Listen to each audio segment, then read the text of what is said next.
Konnichiwa minasang, selamat datang lagi di channel EDP ini, channelnya Kensuse dan X Manggang. Oke, di video kali ini seperti yang di judul, aku akan ceritakan pengalamanku saat tiba di Jepang. Nah, jadi teman-teman yang saat ini sudah pegang tiket pesawat dan sudah ada jadwal pemberangkatan, pasti kalian merasa deg-degan kan? Ya kan? Campur aduk seneng, deg-degan, debar-debar dan sebagainya. Ya kan? Ya, itu seperti yang aku alami saat dulu sebelum berangkat ke Jepang. Nah, sebelum aku mengawali cerita ini, aku mau ngucapin ke teman-teman selamat ya. Kalian selangkah lagi berangkat ke Jepang. Jadi kalian harus mempersiapkan diri, mental kalian ya, supaya nanti bisa lancar saat berangkat ke Jepang nantinya. Diberi kesehatan, kelancaran, dan kemudahan. Oke, langsung aja kita masuk ke awal cerita. Nah, di sini tuh ceritanya aku itu dulu ikut program IM Japan, yaitu magang Jepang 3 tahun, bisa tambah 2 tahun sih, tapi intinya 3 tahun dulu. Nah, di situ awalnya aku di tahun 2016, tepatnya bulan Agustus. Nah, itu adalah hari Supatsuku atau pemberangkatanku. Nah, di situ aku merasa sangat senang sekali, deg-degan campur aduk, pokoknya seneng banget pokoknya di hari-hari momen itu pokoknya. Nah, di situ juga adalah pertama kalinya aku pergi ke luar negeri. Walaupun sebagai tenaga kerja, tapi nggak apa-apa. Yang penting pertama kali ke luar negeri itu rasanya pokoknya seneng banget pokoknya. Terus di bulan Agustus 2016 tersebut aku berangkat ke Jepang dari Bandara Soekarno-Hatta langsung ke Bandara Narita ya di Tokyo, Jepang. Nah, di sana setelah sampai di Jepang, aku sama sekelompok temanku di angkatan 277 itu aku penukaran visa ya. Jadi pemeriksaan visa, dicek visanya, di paspor itu dicek apakah kelengkapannya lengkap semua, terus di scan juga mata. Jadi retina kita dicek di situ apakah ada masalah atau enggak. Nah, setelah selesai itu setelah selesai pemeriksaan visa, kita dikumpulkan di bandara tersebut, terus menggunakan kendaraan diantar ke training center.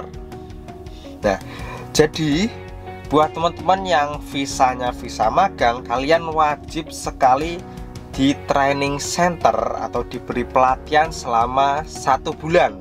Sebelum sampai di perusahaan, kalian harus wajib ikut pelatihan 1 bulan. Nah, pelatihan itu ada pelatihan bahasa, pelatihan kebudayaan, terus diajarin hal-hal kecil sampai hal-hal penting untuk menghadapi kehidupan di Jepang.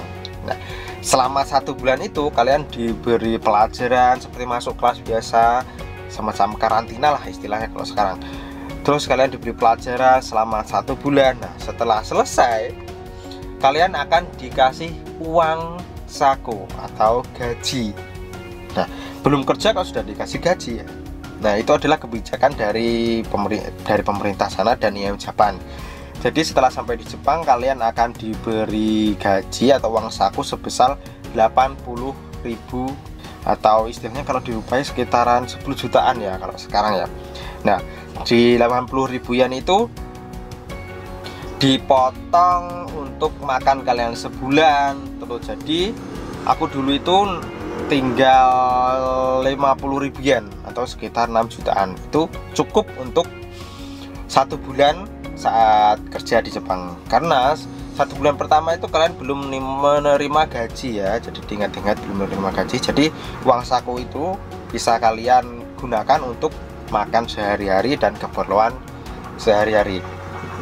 Nah, setelah selesai training selama 1 bulan itu kalian akan diantar ke perusahaan masing-masing kalian. Jadi dalam satu angkatan tersebut kalian akan dipisah-pisah sesuai dengan domisili kalian di Jepang nanti. Nah, aku dulu itu di Sagaken, tepatnya di Pulau Kyushu paling bawah. Nah, aku lama sekali perjalanan, jadi aku naik pesawat lagi. Jadi aku 2 kali naik pesawat. Terus setelah setibanya di perusahaan, nah disitulah kalian akan menghadapi hal-hal yang sangat mendebarkan ya, dari mulai asrama baru, terus kehidupan baru, dunia baru. Nah disitu akan kalian alami deg-degan pokoknya. Terus juga di hari itu kalian akan pertama kali bertemu dengan orang-orang perusahaan Jepang. Nah kalian akan bertemu dengan orang yang akan kalian temui setiap hari dalam waktu 3-5 tahun ke depan. Dan kalian bayangkan pertama kali ketemu kan. Terus dalam hari tersebut kalian akan dibimbing, diajak untuk pembuatan Seryukado, yaitu KTP Jepang. Nah, dalam hari tersebut langsung dibuatkan kartu KTP itu. Terus kalau biasanya juga rekening juga untuk gaji kalian nantinya. Terus dalam satu hari tersebut kalian akan dikenalkan dengan senpai kalian yang tentunya orang Indonesia ya. Nah setelah itu, setelah hari pertama, kalian akan mengalami yang namanya tidak bisa tidur. Ya pokoknya rasa cemas, rasa senang campur aduk pokoknya. Pasti kalian berpikir, besok bisa kerja nggak, besok bisa kerja nggak. Kan kalian masuk kehidupan beda ya, terus atas kerja beda, kalian akan merasakan hal tersebut pokoknya ya. Kalian rasakan nanti pokoknya setelah tiba di Jepang ya. Terus di sana nanti setelah hari besoknya kalian tidak kerja dulu ya. Jadi kalian akan diberi materi pembelajaran untuk sistem kerja kalian ya. Jadi kalian akan diajari materi dulu kurang lebih ya 2 hari, 3 hari atau bahkan sampai seminggu. Nah setelah itu baru kalian praktek kerja langsung. Jadi kalian diajarin dulu materinya, setelah materi kalian paham, nanti kalian langsung diajarin prakteknya.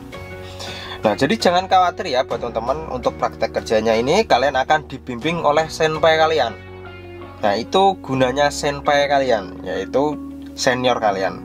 Kalian akan diajari pakai bahasa Indonesia dulu, cara kerjanya, sistemnya seperti ini, seperti ini, seperti ini. Nah kalian akan diajarin hal tersebut. Jadi jangan khawatir, berpikiran kalau bingung nanti kerjanya gimana. Kalian akan ada senpai ya, jadi kalian diajarin kerjanya dari awal-awal banget sampai nanti bisa. Ya kurang lebih dalam training ini ya 1 bulanan lah, baru kalian nanti dilepas kerja sendiri. Jadi masih dibimbing senpai kalian.